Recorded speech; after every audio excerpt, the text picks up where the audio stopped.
Magandang araw pong muli sa lahat ng taga-subaybay. Welcome sa programang Tagapagabay. Samahan niyo ako sa pagbibigay inspirasyon, pagbabahagi ng salita ng Diyos, at magandang balita mula sa ating Panginoon. Ako po ang inyong tagapagabay, Pastor Police Major Fulgencio M. Canyon Jr., Chief Evangelical Base ng PNP Chaplain Service. Bakit kailangan nating basahin ang Bible? Alam niyo po, marami na pong libro ang nailimbag na nagtuturo sa atin how to become happy, how to become successful, how to be a good leader. Marami na pong naisulat na kapag nabasa po natin ito ay makatutulong naman sa atin. Ngunit ang katotohanan, ang Biblia po ay napakagandang basahin dahil ito ay totoo. Ayon po sa mga awit 119 verse 160, ang buod ng kautos ay batay sa katotohanan. Ang lahat ng tuntunin mo ay pawang walang katapusan.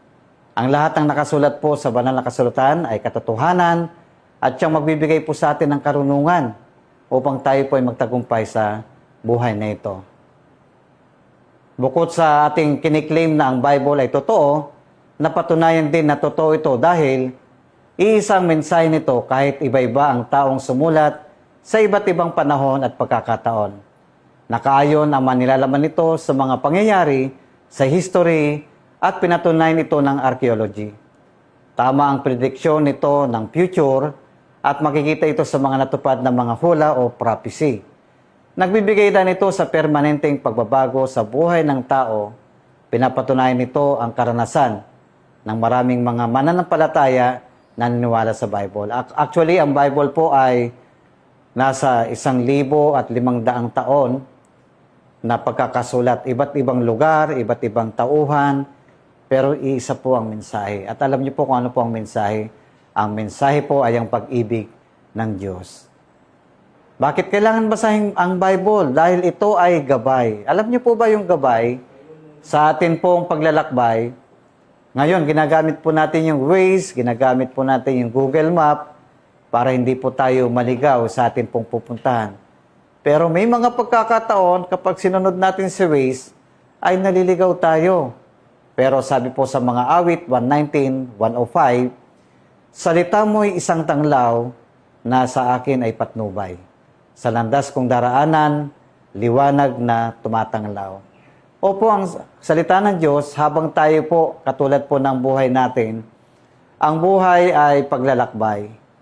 At sa atin pong paglalakbay, ay marami tayong landas na tatahakin.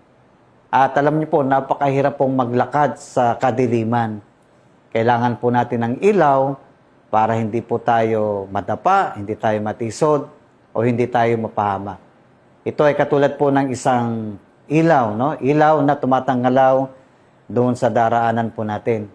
At may kukumparatin po natin, ang salita ng Diyos ay katulad po ng flashlight na itinuturo sa atin kung saang direksyon tayo dapat pupunta o magtungo.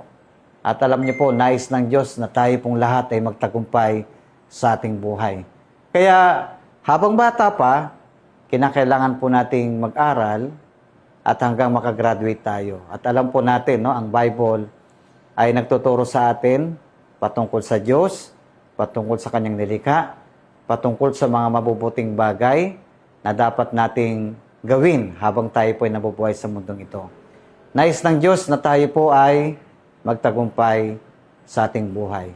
Kaya naman, isipin po natin kung ang isang tao po ay patuloy na lumakad sa kadiliman. At ang paglakad sa kadiliman ay ang pagpili sa gawaing masama, ay ang pagpili sa gawaing hindi nakalulugod.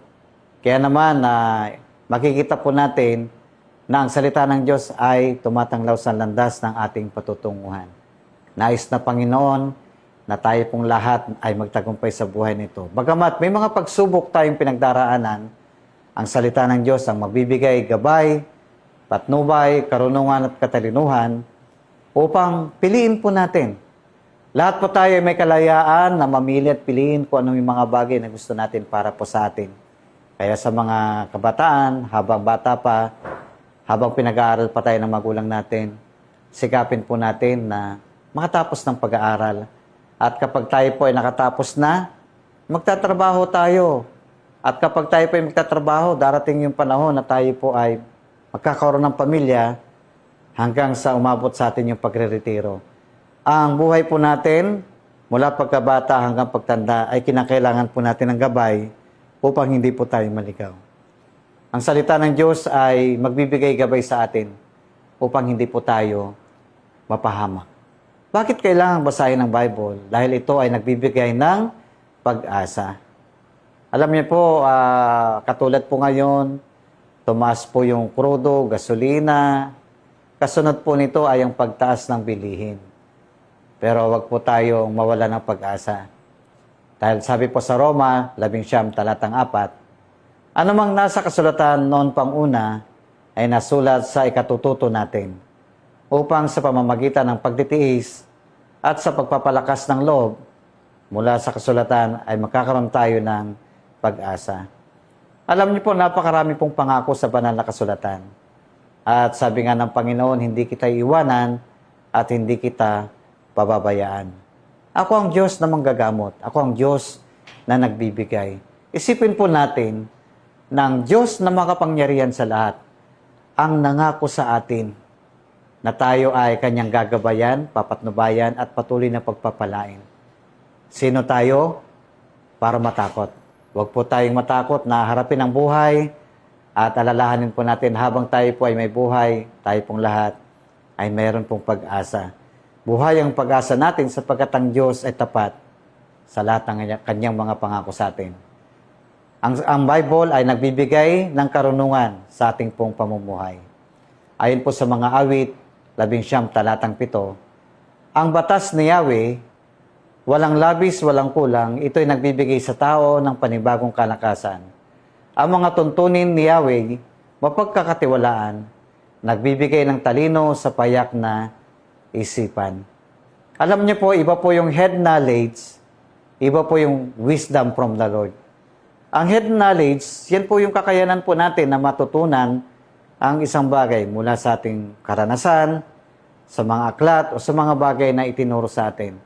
Ngunit ang karunungan mula sa Diyos ay siyang nagbibigay po sa atin ng talino kung paano po natin mapagtatagumpayan ang lahat ng mga suliranin, ang lahat ng mga pagsubok sa buhay. Opo, kaya naman mapalad po tayo kapag tayo po ay may Bible. Nararapat lamang po na ito po ay ating basahin, pagbulay-bulayan, pag-aralan, at i-apply po natin sa ating buhay. Ang Biblia ay sinasagot nito ang mahalagang tanong sa buhay. May siguradong sagot ang Bible sa mga tanong sa buhay tulad ng, sino ako? I am created in the image and likeness of God. Saan ako nagmula? Ako ay nilikha ng Diyos. At bakit ako nandito? Alam niyo po, sabi nga po ng Panginoon, mula pagkabata ay itinalaga na kita. Nasa sinapupunan pa lang tayo ng atin pong nanay, ay meron na pong plano ang Diyos at meron na po siyang inihandang gawain sa atin upang atin pong gampanan. Saan ako patungo? Kung pipiliin po natin ang landas na katotohanan, naniniwala po ako na tayo po ay tutungo sa piling ng Diyos na makapangyarihan sa lahat. Hindi man ito nakapagbibigay ng detalyadong sagot sa lahat ng tanong natin, nagbibigay naman ito ng sapat at totoong sagot sa mga pinakamahalagang tanong natin sa buhay. Alam niyo po, nung nasumpungan ko ang Panginoon sa aking buhay, doon ko na-discovery, nalaman ko, I am created in the image and likeness of God. And from the beginning, we are God's workmanship created. No? Created by God. And sabi doon, inihanda para gawin ang mabubuting bagay. So tayo po'y nabuhay sa mundong ito, hindi para mabuhay para sa sarili nating kagustuhan.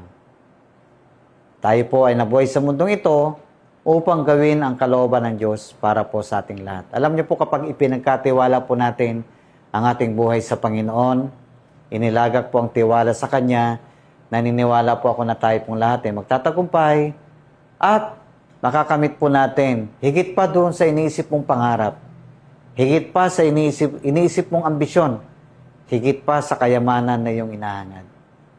The moment you have discovered the beauty of life, the purpose of life, the mission of life, your life will never be the same again. Ang sarap po mabuhay sa mundong ito.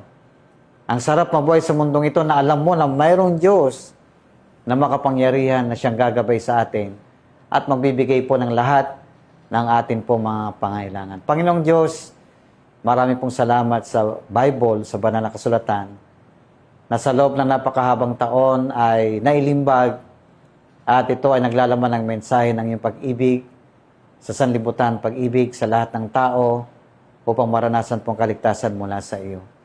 Idinadalain ko po na kaming lahat na nilalang sa mundong ito ay malaman po namin kung ano po ang iyong plano, kung ano po yung aming misyon, at ang buhay na ito na aming pong pinamumuhay ay patuloy na makapagbigay ng kalwalhatian sa iyo. Pagpalain mo po ang mga kabataan, pagpalain mo po ang mga magulang, pagpalain mo po ang lahat ng mga lingkod ng bayan, pagpalain niyo po ang lahat ng Pilipino, pagpalain mo po ang lahat ng tao sa buong mundo at nawa ay patuloy po namin masumpungan ang iyong kalooban may sa buhay namin ito at mangyari po ang nais mo para po sa amin. Ito po aming dalangin sa pangalan ni Jesus. Amen. Maraming salamat po sa inyong pagsubaybay at abangan niyo po kami sa susunod na edisyon at pagbabahagi ng salita ng Diyos. Muli, ito po ang inyong lingkod, ang inyong tagapaggabay, Police Major Fulgencio M. Canyon Jr. mula sa PNP Chaplain Service. Lagi po nating tandaan, ang lahat ng nagtitiwala sa Panginoon, kailanman ay hindi mabibigo. God bless us all.